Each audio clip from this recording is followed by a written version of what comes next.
parle du cadre qui est offert à cette industrie au Rwanda actuellement et dans les jours à venir pour peut-être explorer avec les membres du panel qui vont parler tout à l'heure ou déjà les organisateurs du FIF des potentiels partenariats qui peuvent s'établir entre le Rwanda et le festival du film à Fribourg.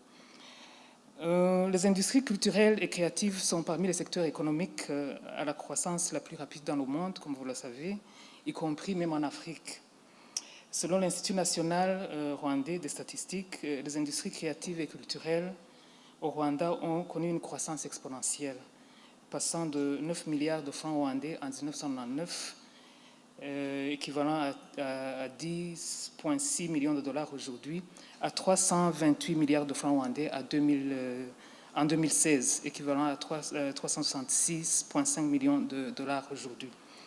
Le gouvernement de la République du Rwanda a identifié l'industrie audiovisuelle comme l'un des secteurs les plus dynamiques au sein des industries créatives et culturelles, considérant qu'elle est un vecteur de croissance économique, de création d'emplois pour les jeunes artistes. Et le Rwanda a ainsi visé à tirer parti de ses atouts au paysage naturel, son environnement stable, ainsi que de son patrimoine culturel et historique assez riche. Je crois que les gens qui ont participé au festival ont eu le temps d'explorer certains aspects, afin de devenir une destination de premier plan pour les productions cinématographiques internationales. J'étais en train d'en parler à Thierry dans un instant. Cette ambition s'inscrit dans le cadre d'une vision plus large de capitaliser sur l'industrie audiovisuelle pour promouvoir la destination touristique du Rwanda.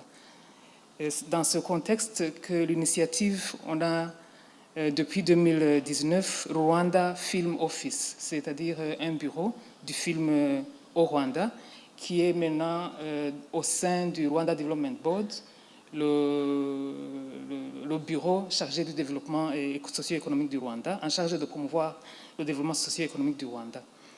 Ce bureau rwandais du film se consacre à la promotion du Rwanda en tant que destination des productions cinématographiques internationales, avec pour objectif de devenir un guichet unique facilitant les tournages internationaux au Rwanda.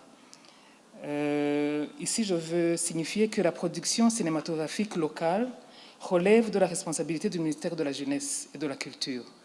Donc, l'aspect que je viens de décrire va beaucoup plus en plus, de plus en plus dans l'aspect de rentabilité économique du secteur du film, mais la promotion de la cinématographie locale est promis et relève de la responsabilité du ministère de la Jeunesse et de la Culture.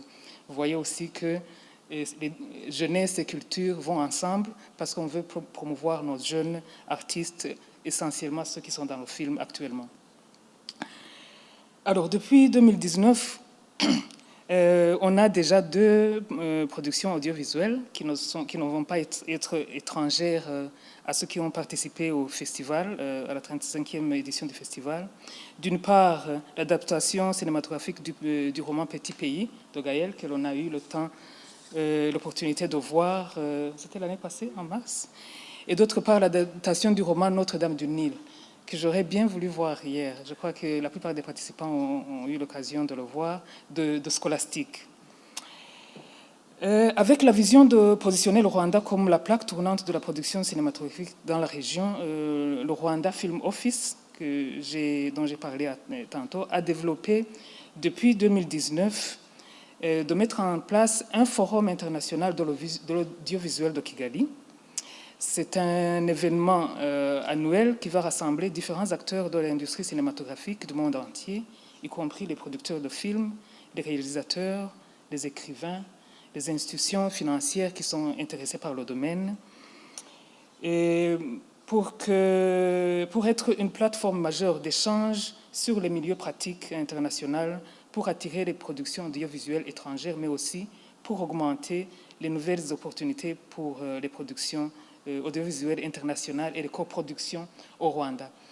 Vous allez peut-être sentir que le Rwanda, comme un petit pays, en Afrique de l'Est veut se positionner comme un hub, comme un centre où les artistes dans les différents secteurs, spécialement dans le secteur du film, se rencontrent et pour être un centre qui sert l'Afrique centrale et l'Afrique de l'Est, où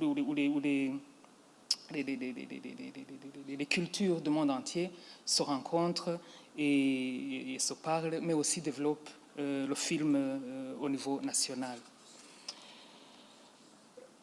Alors, l'émergence, je crois que cet aspect-là va intéresser le panel qui va parler aujourd'hui, l'émergence d'une nouvelle génération de cinéastes rwandais qui inclut Joël, qui est avec nous, Karekezi, qui inclut Kanarama, qui a organisé le Nouveau Territoire rwandais, qui inclut Clémentine, qui est avec nous aujourd'hui, a conduit l'Office du film au Rwanda, en collaboration avec le ministère de la Culture, à conclure déjà un accord de coopération internationale bilatérale et multilatérale avec l'Organisation internationale de la francophonie et avec Wallonie-Bruxelles International pour soutenir le renforcement du secteur audiovisuel local au Rwanda dans le but de créer un fonds national du cinéma ainsi que de créer une école de cinéma d'ici 3 ans.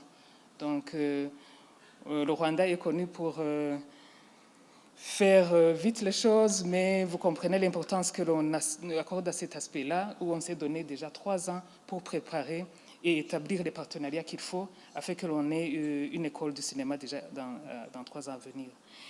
Ainsi, dans la continuité des formations proposées par la coopération suisse, dans le cadre de la coopération bilatérale que l'on a entre la Suisse et le Rwanda, et dont ont déjà bénéficié des acteurs rwandais de renom dans l'audiovisuel, comme Samuel Ishimwe ou Philbert Aimé Mbabazi Charangabo. Des échanges préliminaires ont déjà eu lieu avec la coopération suisse au Rwanda pour accompagner la mise en place d'un projet basé sur une formation professionnelle au métier de la production et de la post-production audiovisuelle. J'espère qu'avec ces différents aspects, je tends déjà la main pour que l'on puisse peut-être après le festival explorer comment on pourra mettre tout ça en place et explorer un partenariat beaucoup plus grand, beaucoup plus établi. Je vous remercie.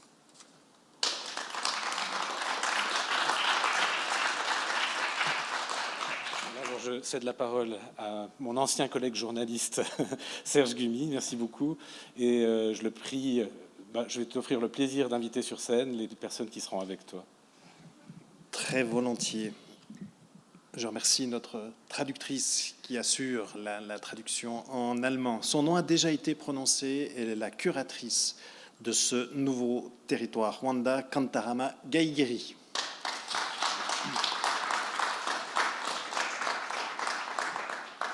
Kantarama qui est engagée dans un marathon de festival, qui est elle-même réalisatrice, productrice également. On peut voir votre film, votre court-métrage Other Reality dans la sélection que vous avez effectuée.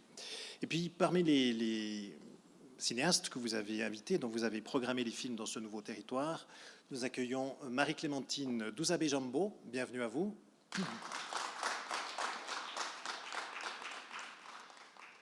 Deux films que vous avez signés sont à voir à Fribourg durant le FIF, Lisa et Ikiyasha.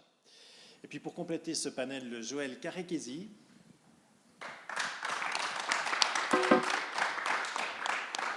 Vous aussi, vous êtes réalisateur et le FIF montre 2 de vos longs métrages. Tout d'abord, Imbabazi, le pardon et La miséricorde de la jungle.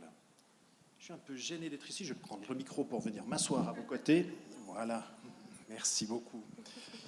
Alors, Kantarama, c'est vous qui avez décidé les films que le FIF allait montrer. Sur quelle base avez-vous choisi ce panel d'un tout jeune cinéma? On rappelle 2004, premier documentaire signé par un Rwanda, premier film de fiction il y a de cela tout juste 10 ans, donc on a affaire à un très très jeune cinéma.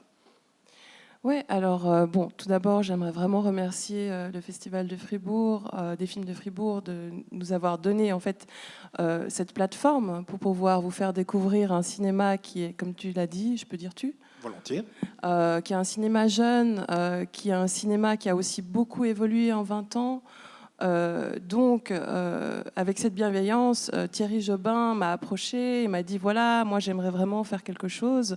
Est-ce qu'on peut dialoguer? Donc ça fait maintenant plus de 2 ans qu'on en parle. D'abord, on était censé programmer ça l'année passée, et puis avec les problèmes sanitaires que vous connaissez, le festival a pris une autre forme. Et Thierry m'a dit non, c'est vraiment trop important, il faut vraiment qu'on puisse avoir du public. Donc on a décidé de reporter ça à cette année. Ce dialogue, en fait, a été constant parce que déjà, pour la première part, c'est pas forcément facile de trouver les films. Et ensuite, on en avait quand même un certain nombre, et il a fallu trouver une cohérence au programme, en fait. Et en quelque sorte, ceux qui nous suivent ici depuis hier, ils ont pu peut-être remarquer que c'est vraiment comme un voyage. Il y a des liens entre les films, et certains films en appellent d'autres. Voilà, donc c'est un peu comme ça qu'on a mis en place ce programme. Marie-Clémentine, je ne sais pas si nous allons nous aussi pouvoir nous tutoyer. Sinon, Oui. Ça te va comme ça. Tu es toi-même réalisatrice.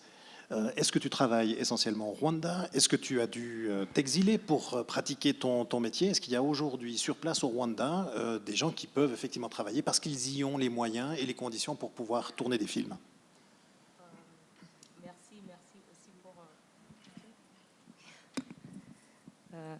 Merci au Festival de FRIF de nous avoir créé ce programme spécial. Ça m'a beaucoup fait réfléchir parce que ça date même des années où j'ai commencé le cinéma en 2008.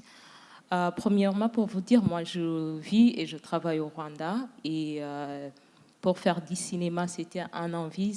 J'étais pas poussée parce qu'il y a des moyens ou pas. C'était cette envie de vouloir se raconter par nos propres point de vue, et aussi d'exister sur l'écran en tant que Rwandais. Il y avait beaucoup de films qui se produisaient localement, mais par des cinéastes étrangers. Et là, quand j'ai eu la chance de joindre une équipe de cinéastes qui avaient déjà travaillé sur le film Munyurangabo, qui était à Cannes, qui n'est pas mal. Et ils étaient en train de faire leur propre court-métrage. Moi, j'allais voir juste par curiosité. Et après, il y a eu une compétition de scénario organisée par Tribeca Film Institute. Et j'ai postulé, j'ai gagné et j'ai fait le premier court-métrage. Et j'étais beaucoup soutenue par ces jeunes qui avaient commencé avant moi. Il y avait vraiment une envie de faire un film. Et moi, c'était mon premier court-métrage, c'était ma première contact avec la caméra. Et tout ce qu'on a fait, c'était par émotion, c'est des histoires qui s'écrivent par le cœur, parce qu'on veut vraiment le faire. Et avec un groupe de jeunes cinéastes donc, qui s'entraident parmi, finalement, c'est sur le tas que tu apprends ton métier. Oui, c'est sur le train. Je suis mathématicienne, physicienne de formation, et puis électronicienne par université. Joël, quel est le rapport des Rwandais au cinéma? Est-ce que le cinéma fait partie d'un art populaire que la population aime?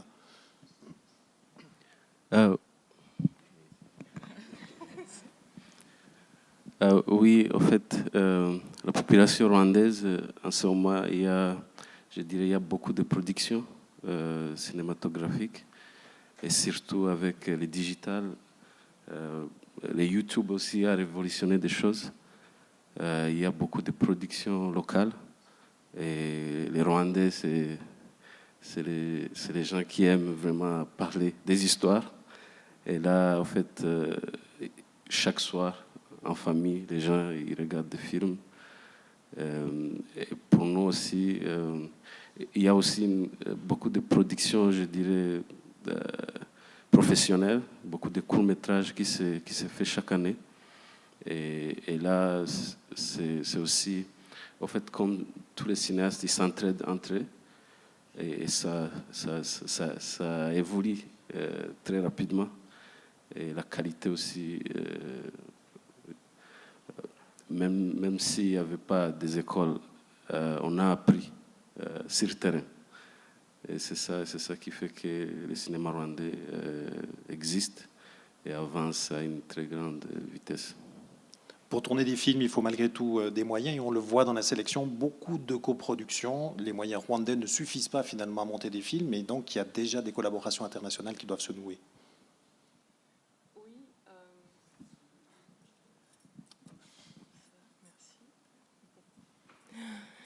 Oui, en effet, le cinéma, c'est quand même un art qui est très coûteux, qui peut être moins coûteux, mais c'est vrai que suivant l'envergure des projets, ça peut demander un investissement certain.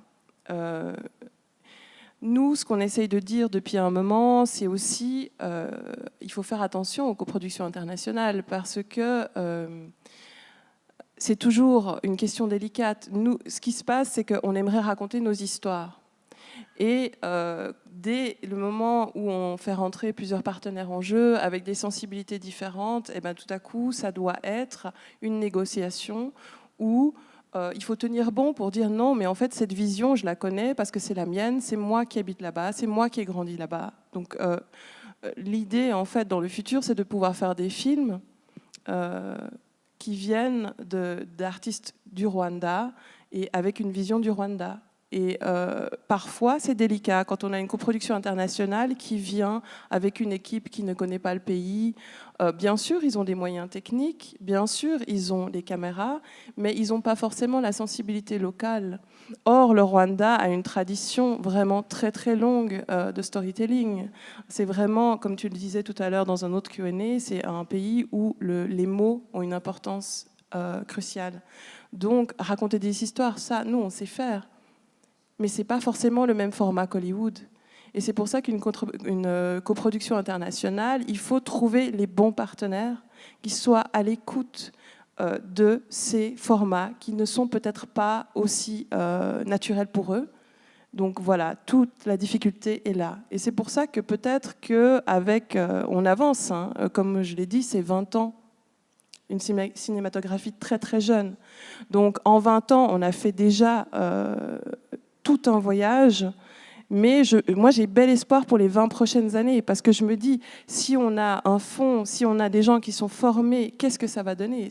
En tout cas, moi, ça me remplit vraiment de joie. Si on arrive à financer de manière significante les projets sur place, on va encore monter d'un niveau.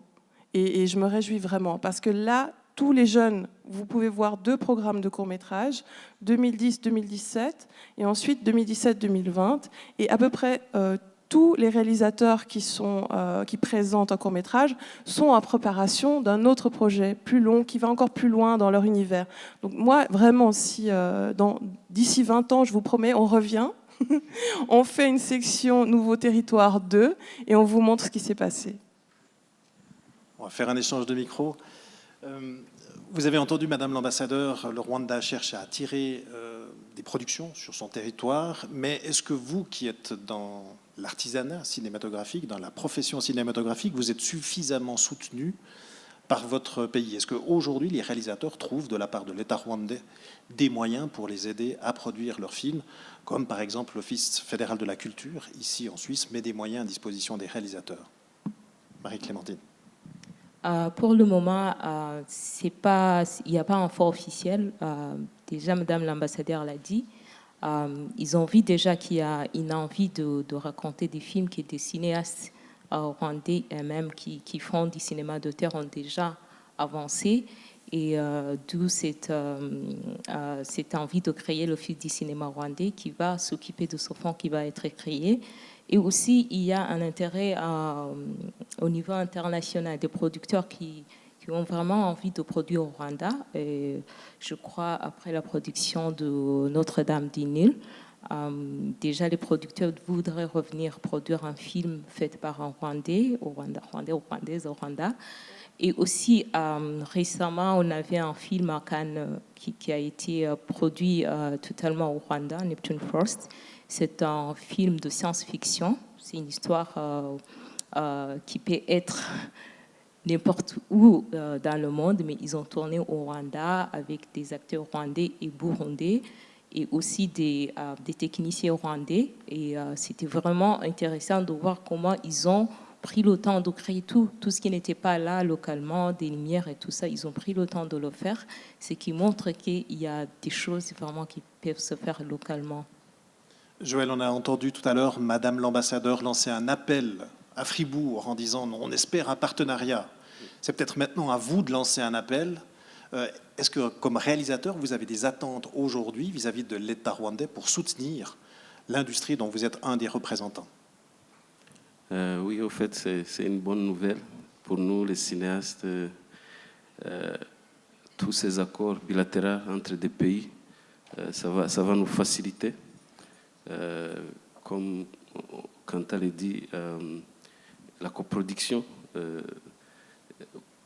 entre le Rwanda et d'autres pays, c'est nécessaire, mais avec cet appui de notre gouvernement rwandais, en fait, pour moi, c'est une bonne nouvelle. Ça va changer des choses. Quand on faisait des films avant, on se débrouillait nous-mêmes. Et là, avoir vraiment l'État rwandais présent, nous accompagner, ça va vraiment booster beaucoup le cinéma rwandais, mais aussi toutes ces coproductions internationales à travers tous ces traités de coproduction. Pour moi, c'est une bonne nouvelle et j'ai hâte d'avoir Suisse, Rwanda, Belgique, Rwanda. Et financièrement, ça va aider, mais aussi techniquement, il y aura vraiment de belles choses qu'on va faire. On va venir maintenant sur les thématiques de la sélection que vous avez faite, Kantarama. Je vous ai entendu hier soir sur la RTS Radio. Vous avez à cœur à ce que le Rwanda, dans sa cinématographie, ne soit pas réduit simplement au génocide. Pour autant, dans les films que vous avez sélectionnés et qui sont montrés à Fribourg, c'est malgré tout une matière première extrêmement forte qui a inspiré beaucoup de films. On a l'impression quand même que dans ces récits très individuels, à l'échelle des familles, à l'échelle des villages, les réalisateurs rwandais trouvent les moyens de raconter des histoires extrêmement fortes. Oui, parce que il me tenait à cœur de parler de tout le panorama, mais c'est certain qu'il faut bien sûr parler du devoir de mémoire, du devoir, en fait, le processus artistique est un processus cathartique aussi, à quelque part, et c'est normal qu'en 2004, les gens s'expriment sur des événements qui ont cassé leur vie, en fait. Le génocide contre les Tutsis, ça a été ça a été un moment où tout a changé. Et forcément, l'artiste qui est là-bas, il va s'exprimer sur ça. Maintenant, je pense que, à l'image du pays qui a évolué, qui s'est reconstruit, qui a maintenant fait preuve d'un dynamisme qui est, vu d'ici, on ne le sait peut-être pas, mais quand on y va, c'est vraiment, c'est incroyable tout ce qui se passe. Et c'est pareil pour l'art, en fait. Oui, il y a des films sur le génocide contre les Tutsis, mais il y a aussi aujourd'hui, comme elle le disait, à Cannes, en sélection officielle, un film qui est une science-fiction. Il y a des films qui sont, comme le film de Joël, qui parlent de l'absurdité de la guerre, mais c'est plutôt un huis clos dans la jungle. Il y a des films comme fait Clémentine, qui sont des films qui sont vraiment des films de la vie, en fait, des questionnements de qui on est, comment c'est de grandir là-bas. Enfin, on ne peut pas nous réduire seulement à ça, en fait. Nous, en tant qu'artistes, on a envie de pouvoir parler de tous les sujets, comme partout. Et c'est ce qui se passe. Et c'est pour ça que moi, j'avais envie de montrer aussi cette évolution. Et tout cet éventail des courts-métrages, des longs-métrages. En fait, c'est un foisonnement qui est surprenant peut-être, parce qu'en moins de 20 ans, je connais peu de pays où il y a une diversité telle.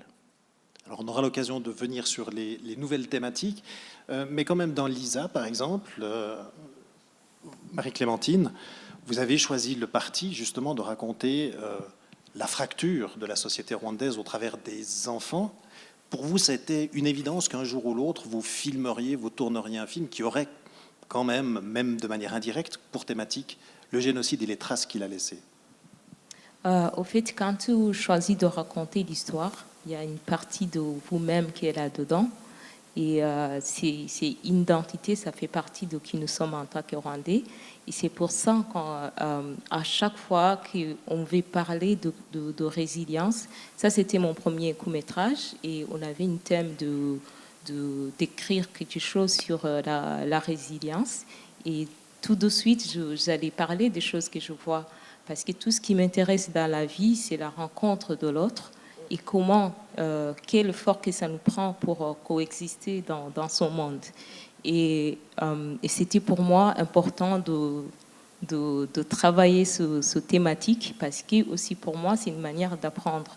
À chaque fois que je prends un film, à chaque fois que je pense écrire un texte sur quelque chose, c'est toujours ça. C'est cette partie de moi que je vais explorer, et aussi qui va m'amener à la rencontre de l'autre, parce que c'est des acteurs rwandais, et la manière dont je fais le casting, c'est pas un casting normal comme on le fait, parce que j'ai pas envie que ça soit joué, j'ai envie que ça soit que ce soit en vécu à travers le film.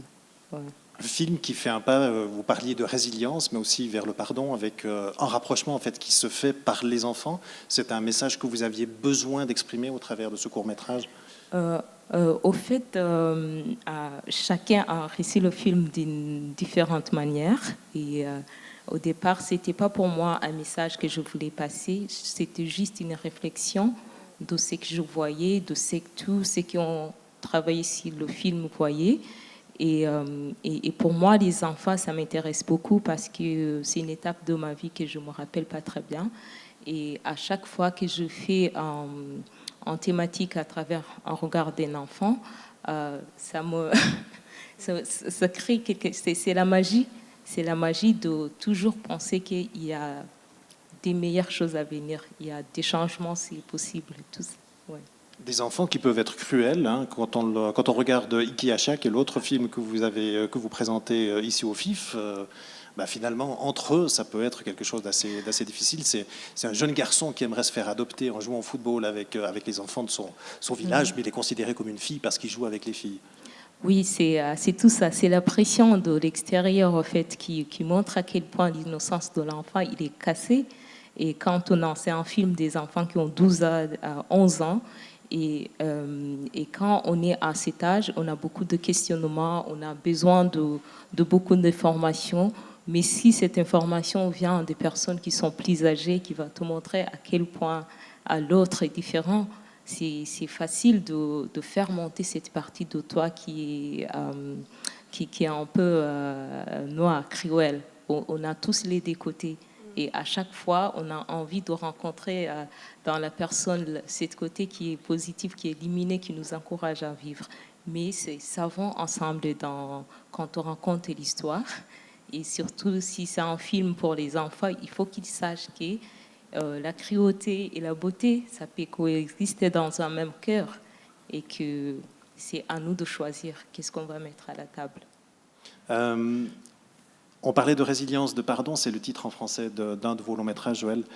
Pour vous, ce rapport à l'histoire récente du Rwanda, le génocide des Tutsis, c'était évident comme réalisateur, comme conteur d'histoire, que vous alliez vous emparer de cette thématique-là, au travers de deux amis, hein, de jeunes adultes, que le génocide divise de manière très radicale. C'était une thématique qui s'imposait à vos yeux? Oui, en fait, ça s'est imposé parce que aussi au Rwanda, j'étais là et je vis toujours là-bas. Et pendant le génocide, il y a mon père qui a été assassiné. Et là, j'ai grandi avec, je dirais, une haine en moi de la guerre. Et je me posais beaucoup de questions. Et là, quand je commence à faire le cinéma, en En fait, le premier sujet, le questionnement, c'était sur la réconciliation, le pardon. Et c'est comme ça que j'ai commencé à travailler sur ce scénario. Mais je dirais aussi que c'est un sujet pour moi qui m'a aidé à comprendre beaucoup de choses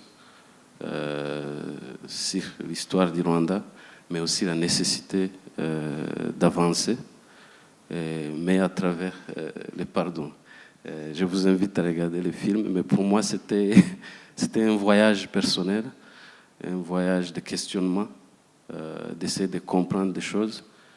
Et oui, c'est ça. Le début du film, le début de ma carrière, c'était direct sur le génocide parce que j'ai vécu ça, j'étais là et je me posais des questions et là j'avais envie de trouver des réponses.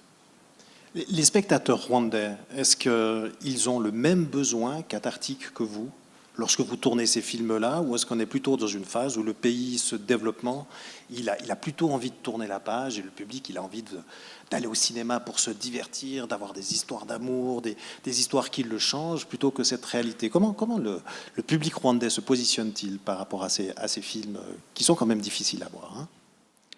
Non, je pense qu'il faut les deux, en fait. Parce que, comme je disais avant, il y a un devoir de mémoire, hein. Il ne faut pas oublier ce qui s'est passé. Et comment faire pour enseigner peut-être à des gens d'une génération des gens qui sont nés après, mais pas seulement, des gens qui ont vécu aussi l'événement traumatique du génocide contre les Tutsis. Il y a des moments de recueillement. Il y a des moments où il va falloir essayer de comprendre, d'en parler de nouveau, de pouvoir avoir un espace, peut-être aussi, où on a droit d'échanger sur ce sujet. Mais ce que je dis, c'est qu'il faut aussi autre chose. Parce que le pays n'est pas tourné vers l'arrière.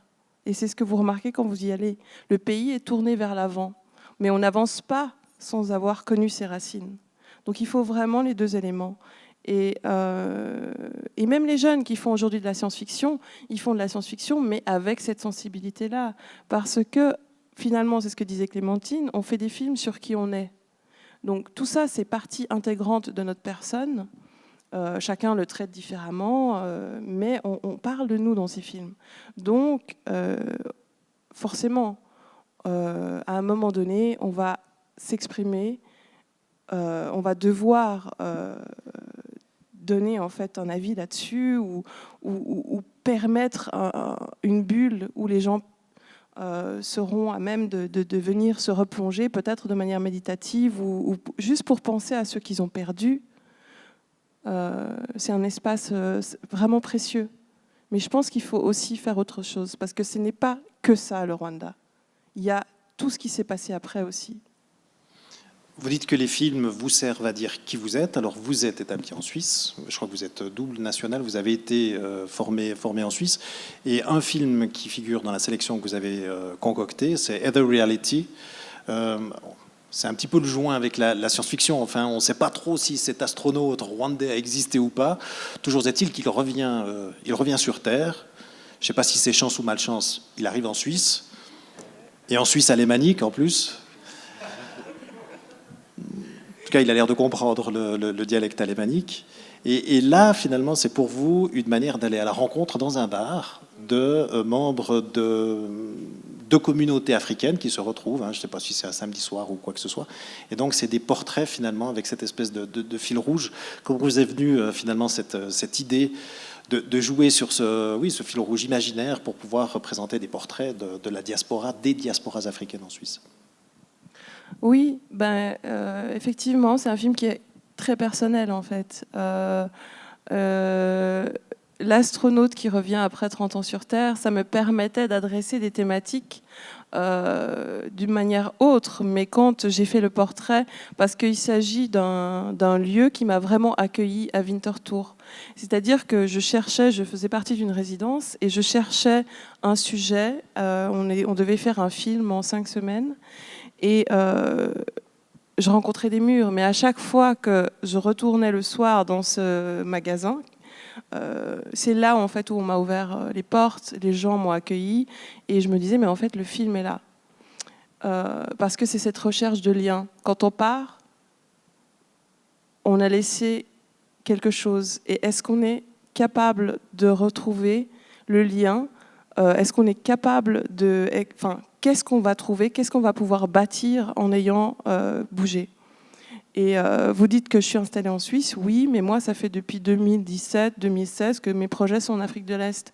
Donc, je fais vraiment les allers-retours en ce moment, un peu moins avec la crise du Covid. Mais je me pose beaucoup de questions parce que moi, j'ai ce privilège de pouvoir bouger, mais il y en a certains qui doivent partir. Et qu'est-ce qu'ils vont trouver à l'arrivée? Et comment est-ce possible de s'intégrer? Est-ce possible de s'intégrer déjà?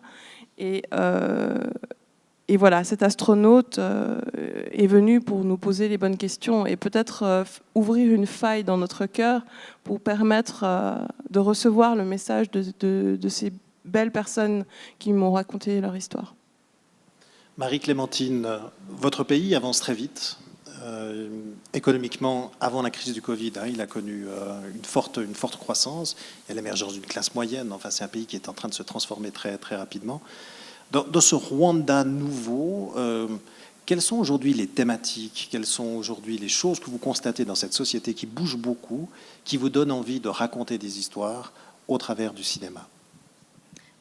Oui, moi, ce qui me manque, c'est cette jeunesse qui vit dans la technologie et qui, à chaque fois, sur les écrans maintenant, des films qui sortent sur... c'est pas seulement le Rwanda, c'est surtout sur l'Afrique. Il y a un cinéma africain qui est déjà connu en Europe et qu'à chaque fois, qui n'acceptait pas la nouvelle génération avec ce dynamisme et qui essaie d'intégrer la forme qui est là, mais qui vraiment n'acceptait pas ce qui est nouveau maintenant, ce qui est cette énergie, parce qu'il y a une nouvelle énergie, une prise de conscience de ce qui est le pouvoir, de ce qui est leadership, qui commence par l'individu, qui va se positionner dans le collectif. Et là, c'est ça que j'ai envie de voir maintenant, de voir cette jeunesse qui est à la même hauteur que toute jeunesse, qui a des rêves, qui vit l'amour, l'intelligence est là, qui crée, qui fait des choses. On a envie de voir ça sur les écrans. Donc on n'a pas fini de se raconter, même si je reviens sur la question qui est souvent posée, pourquoi vous faites beaucoup de films sur le génocide des Tutsis et tout ça. Ça, c'est pas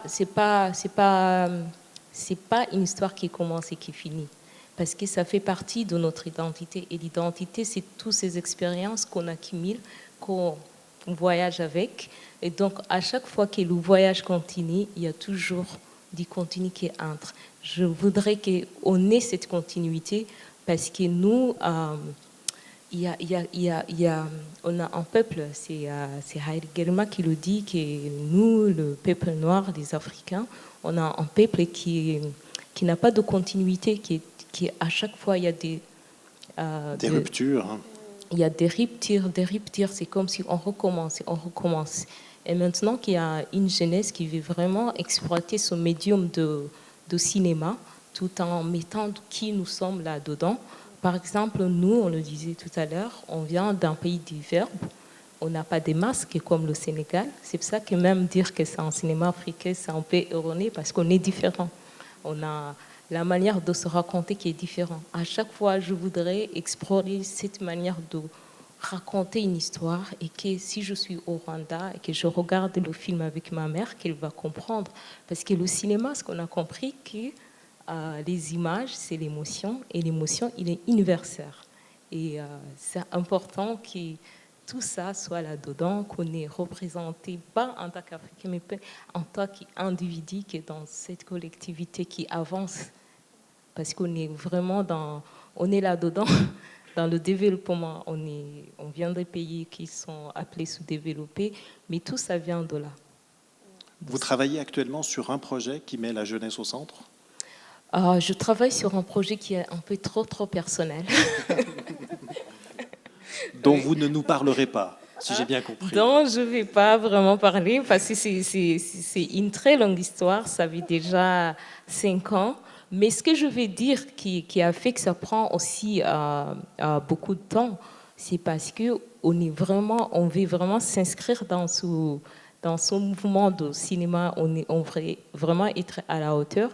Et le financement, c'est un peu compliqué. Ça prend beaucoup de temps pour mettre en œuvre tous les partenaires qui peuvent vraiment investir dans le film pour que la qualité et la forme soient à la hauteur de tous ces films. Maintenant, quand on va dans des festivals, il y a des films à 1 million de budget. Pourquoi ne pas rêver? Pourquoi nous, on ne peut pas rêver de faire des films ouais, voilà. Joël, vous, qu'est-ce qui, dans le Rwanda d'aujourd'hui, vous intéresse et vous inspire pour vos prochains films?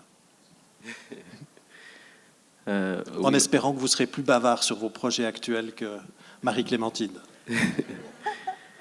Oui, au fait, au Rwanda, je réalise que, au fait, il y a une forte demande de contenu parce que les Rwandais, ils aiment regarder, surtout sur la télévision rwandaise, il y a des séries qui sont projetées, il y a des chaînes YouTube qui ont été créées et ils font des films avec des thèmes, il y a de l'amour, il y a comédie.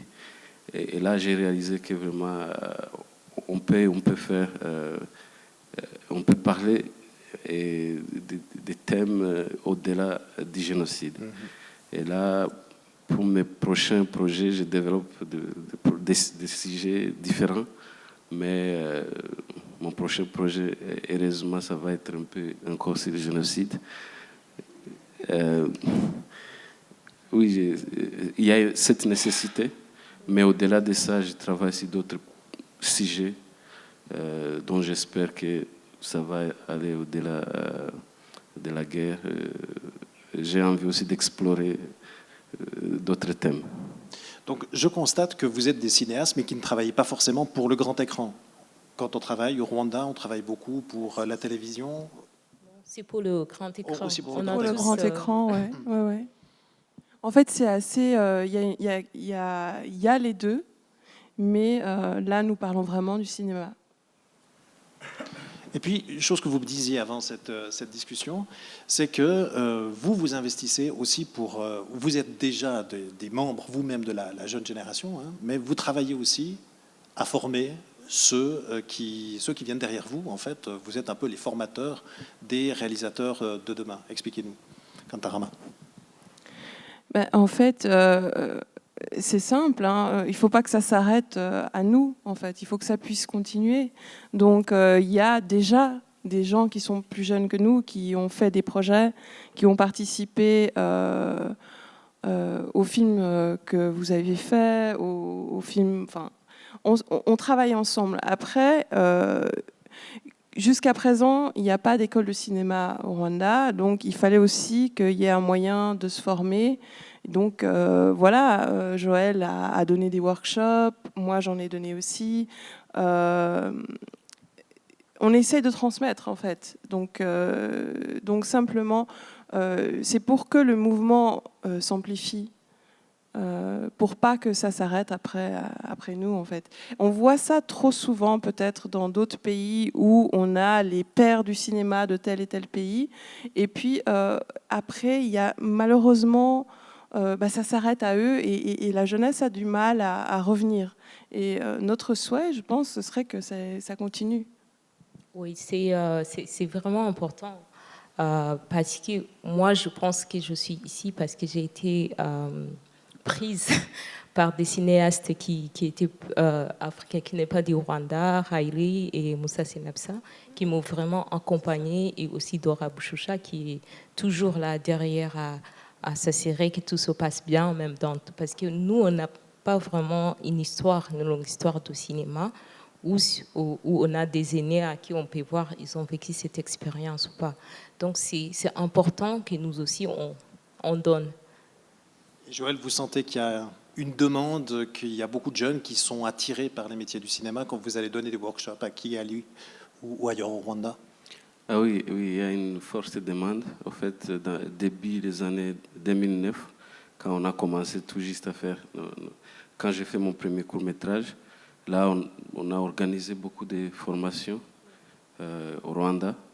Et il y avait vraiment des jeunes très motivés. Et ce qui est bien, il y a beaucoup de films qui sont sélectionnés ici avec vraiment nos frères et sœurs au fait, c'est l'entraide. On ne peut pas avancer seul. Et là, cette nécessité nous a permis vraiment à donner l'épée qu'on a. Et là, ça nous a aidé vraiment à avancer tous ensemble. Et après, on a créé que ce soit des festivals pour qu'on puisse projeter ces films, même au Rwanda. Oui, au fait, il y a cette vague de jeunes qui ont hâte d'apprendre. Et pour nous aussi, c'est une nécessité de partager ce qu'on peut faire.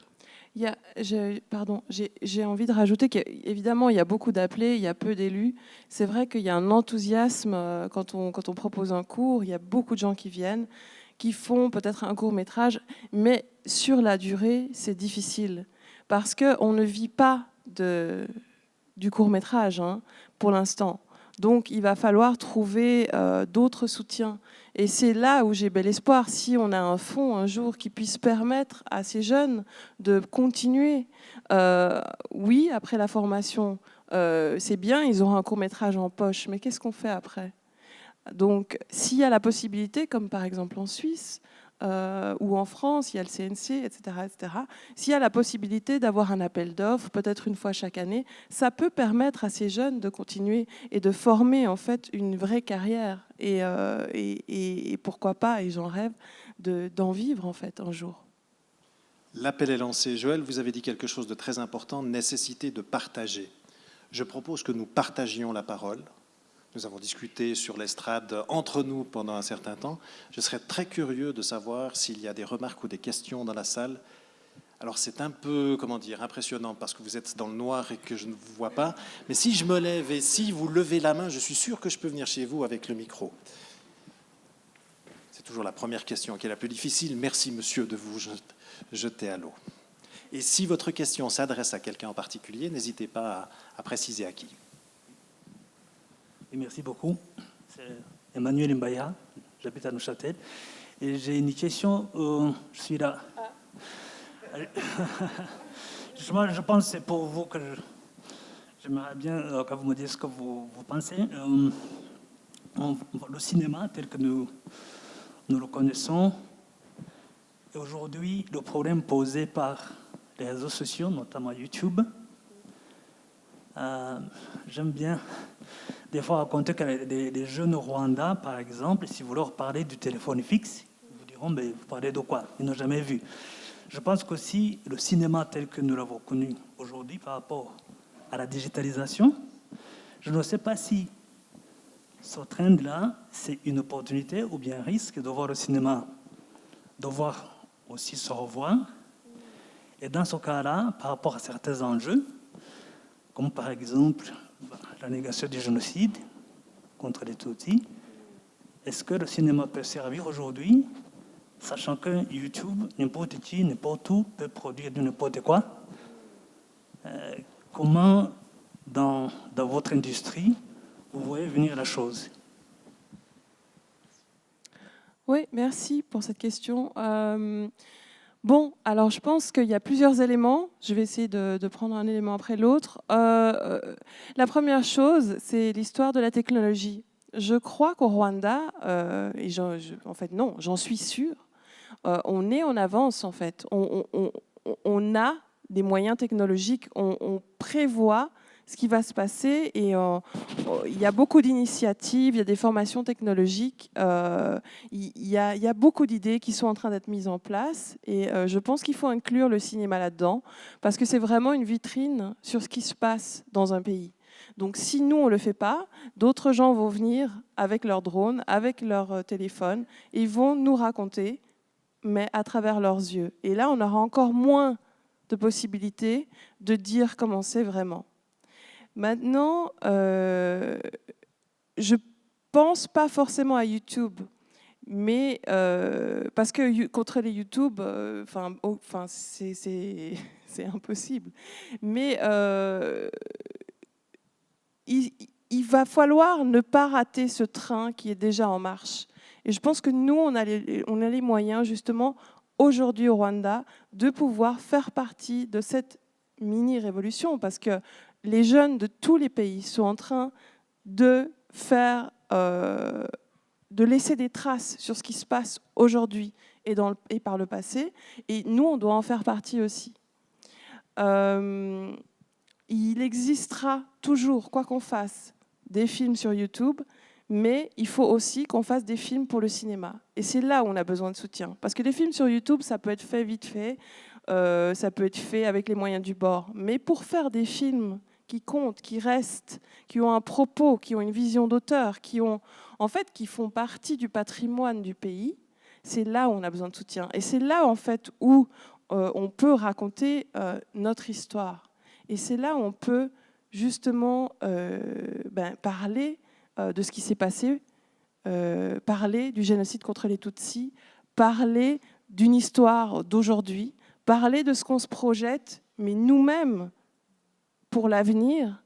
Mais tant qu'on comptera sur les autres pour venir financer nos films, on sera obligé de diluer notre propos. Question suivante. Monsieur.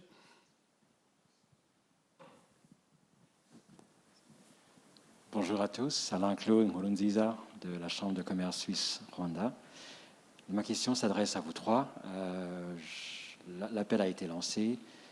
On a compris qu'il y a un besoin de soutien au développement du cinéma rwandais. Et je serais curieux de savoir en quoi le secteur privé pourrait contribuer à ce que vous faites. Parce que j'ai compris souvent que c'est par rapport... Je sais qu'au Rwanda, il y a le Film Office qui se met en place et qui a, comme son Excellence, Madame l'ambassadeur, en a déjà précisé. Mais je serais curieux de savoir de quelle manière le secteur privé pourrait contribuer à cela. Merci à vous. Oui, merci pour cette question. En fait, comme le cinéma rwandais, c'est jeune, en fait, ce qui est bien, c'est intérêt vierge. Et là, il nous faut collaborer, que ce soit avec les investisseurs privés, dans tous les domaines, à partir du développement des projets, production des projets, mais aussi dans la distribution. Surtout au Rwanda, on a des salles à Kigali, mais on en a besoin partout dans les pays pour qu'au moment où on a un film puisse sortir en salle. Et là, il y a cette rentabilité économique. Et là, ça va être business. Et c'est pour ça qu'on a besoin vraiment des investisseurs dans tous les domaines. Et comme disait Kanta, il y a le gouvernement qui a cette volonté d'accompagner le cinéma rwandais. Et là, notre rêve, c'est d'avoir ces fonds, ces financements qui vont aider du développement jusqu'à la production. Et là aussi, les investisseurs privés viennent aussi, ils peuvent investir dans tous ces stades, mais surtout aussi le marché. Parce que faire un film, c'est difficile, mais aussi on a besoin de vivre de ce qu'on fait. Et là, il faut créer un marché rentable dont on a besoin vraiment des investisseurs privés de nous accompagner. Moi, je ne peux pas distribuer tous mes films. C'est pour ça qu'on a besoin de partenaires, que ce soit au Rwanda, mais aussi à l'international. Moi, ce que je trouve vraiment intéressant, c'est qu'il y a vraiment cette volonté, comme tu disais, comme c'est jeune, il y a cette volonté de tout construire et aujourd'hui, on est au bon moment pour imaginer comment faire tout ça et ça va se faire parce qu'on a tous cette volonté. Donc il s'agit maintenant de peut-être définir plus précisément comment on fait le lien en fait entre toutes ces parties et voilà. Et c'est comme je disais, dans 20 ans, je me réjouis de venir pour présenter le fruit justement de ces investissements, ce soutien, de cette collaboration. Voilà. Vous aviez quelque chose à ajouter, Marie-Clémentine ? Ah non, je pense qu'ils sont bien dit. D'accord, alors on peut passer à la question suivante, s'il y en a une. Une dernière question peut-être ? Ça n'est pas le cas, alors on se projette. Vous nous avez donné l'occasion, Kantarama, de nous projeter. Vous voulez revenir dans 20 ans ? Moi, je ne vais pas pouvoir attendre 20 ans, j'en attends 10. Dans 10 ans, à quoi ressemblera le cinéma rwandais? Quelle vision avez-vous pour cette cinématographie jeune, en pleine émergence, en plein boom? Comment va-t-elle évoluer ces prochaines années? Expliquez-nous. C'est entre les espoirs et les projections réalistes. Je pense, en tout cas, venez voir les courts-métrages parce que de nombreux réalisateurs et réalisatrices qui présentent pendant leurs courts-métrages sont en train de préparer un projet de grande envergure en ce moment. Et dans 10 ans, je pense que c'est assez réaliste de dire que ces projets-là seront sortis et qui couvrent, je ne vais pas pouvoir en parler beaucoup, puisque c'est des projets en écriture, en développement, mais qui vont couvrir la vision de jeunes Rwandais, la vision du Rwanda, la vision du monde, qui vont être des voix singulières, mais qui vont aussi avoir des propos universels. Je pense qu'il y en a certains qui vont bien vous remuer, vous questionner. Ouais, moi j'ai bel espoir en fait. Je me réjouis de voir ces films. Marie-Clémentine, dans 10 ans, où en êtes-vous et où en sera le cinéma rwandais? Moi, j'ai l'espoir qu'il y aura un cinéma rwandais en tant qu'identité, comme il y a cette école qui va se faire dans 3 ans. J'espère que vraiment il y aura des opportunités déjà au niveau local. Et c'est ça qu'on a vraiment besoin de voir pour que même maintenant, on possède des droits, parce que maintenant, il y a une question des droits d'auteur. Même si on crée, souvent, on ne possède pas ce qu'on crée. Et je pense que dans 10 ans, il y aura cette opportunité qu'on va pouvoir trouver que des fonds publics, que des fonds privés à investir dans nos projets, et aussi qu'il y aura beaucoup de cinéastes qui veulent vraiment, montrer ce point de vue rwandais, cette narrative rwandais, parce qu'on est dans ce concept où on veut se raconter, où on veut réécrire notre histoire. Il faut vraiment que ça soit soutenu financièrement, et aussi qu'il y ait cette école qui forme les gens, les techniciens et tout, pour qu'on existe sur les écrans internationaux en tant que nous. Même question à vous, Joël. Vous aurez le mot de la fin. Où en serez-vous dans 10 ans? Ah oui, oui, dans 10 ans, ça va chauffer. On va vous faire voyager. Il y a beaucoup d'histoires à raconter. Comme exemple, ici, je sais déjà qu'il y a 3 longs métrages ici en construction. Et imaginez combien de films vous allez regarder dans 10 ans. Alors, je vous invite tous, investissez, visitez, venez au Rwanda et on va faire ce voyage ensemble. On va faire de bons films ensemble. Bon, on n'est pas obligé d'attendre 10 ans pour voyager. Il suffit d'aller voir Nouveau Territoire Rwanda, la sélection qui a été concoctée pour le FIF 2021. C'est déjà un sacré voyage qui nous est offert cette année, puis on se réjouit effectivement de pouvoir faire le point dans 10 ou dans 20 ans sur ces jeunes qu'on aura eu le privilège de voir émerger ici à Fribourg au travers de leurs courts-métrages et qui seront peut-être devenus des voix qui comptent, des regards qui compteront dans le cinéma international. Tous les 3, merci beaucoup de votre contribution à cette table ronde. Merci beaucoup également pour vos films. Et puis on se réjouit d'aller les découvrir en salle pour ceux qui ne les auraient pas encore vus. Excellente fin de journée. Merci beaucoup.